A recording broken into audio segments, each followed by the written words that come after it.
Ok? Bom, então é isso, uma breve apresentação. Vamos falar um pouquinho do índice Bovespa. Semana não está boa, na verdade já é a terceira semana ruinzinha, né? O mercado fraco, o risco subindo, ou seja, tanto o risco Brasil quanto a curva de juros subindo. E isso acaba trazendo volatilidade, estresse para o mercado. Opa, a Ana, o Jean, o pessoal chegando aí pela primeira vez, legal. E traz estresse e volatilidade. Então você entenda aqui, aumento de risco Brasil, ou mesmo uma curva de juros, o mercado está exigindo um prêmio maior para o Brasil, e isso reflete no preço das ações, então o mercado para baixo. Isso especificamente falando da maior parte das ações. Quando a gente olha e fala exclusivamente do índice Bovespa, a gente tem uma concentração, uma parte dessas companhias que estão ali, respondem por 80% do volume do índice Bovespa, ou pelos números do índice Bovespa, ou é financials, grandes bancos, ou commodity, metálica e óleo. Então, em linhas gerais, é isso. A performance também não vem agradando muito, tirando o Itaú ali, Banco do Brasil, ok? Mas se eu pegar ali Bradesco, que é outro grande responsável, não vem performando, Santander também não vem performando, enfim, e olhando para o resto, ou seja, para materiais básicos, também não vem performando, então não tem como o Ibovespa acelerar. O aumento de risco traz volatilidade, traz o mercado para baixo, small caps para baixo, enfim. Agora, não é novidade que eu já tinha comentado aqui, que me acompanha na Super Quartos, já tinha comentado dessa minha expectativa do 120, né? A gente tem um ponto importante ali no 120, um patamar de preços interessante, né? E quando a gente olha para o índice Bovespa, caiu pouco, né? Pegar o topo até agora, nós estamos falando de 9% de correção. Que exatamente o topo foi feito no final do ano, que é a queda do ano do índice Bovespa.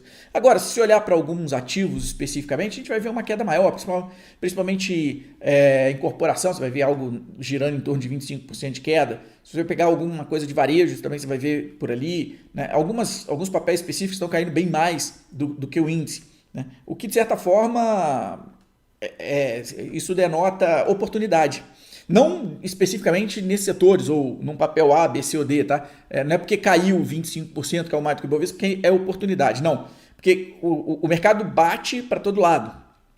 E existem empresas boas que acabam apanhando, não performando, caem no ano, mais do que o índice Bovespa, e que acabam sendo oportunidades.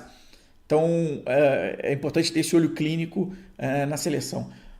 Bom, o índice Bovespa, para mim, continua fraco.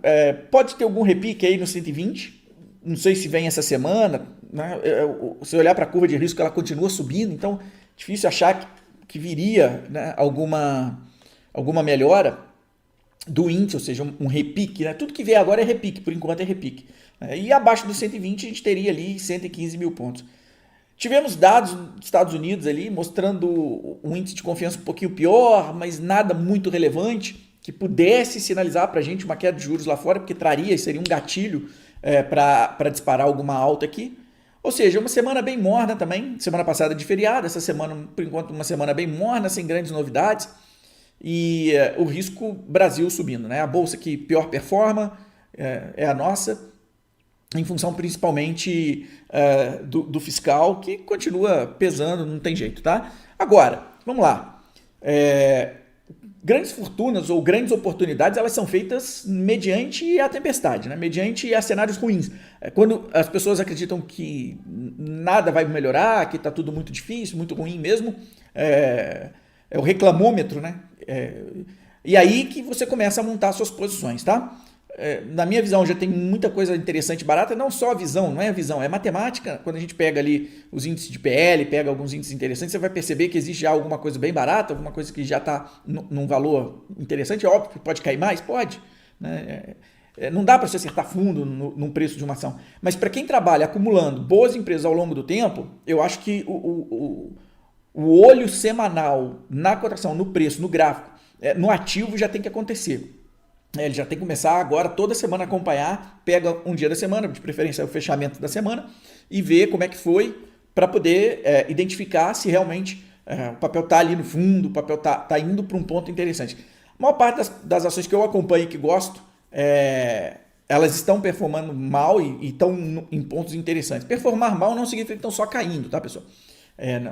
Elas não têm reagido, estão largadas, natural desse cenário, dando oportunidade para você acumular um negócio, dando oportunidade para você colocar mais para dentro. E é assim que é feito. Porque quando a coisa melhorar, quando o cenário melhorar, o sistêmico destravar valor, eu tenho certeza que vão aparecer muito mais corajosos querendo comprar bolsa, fato.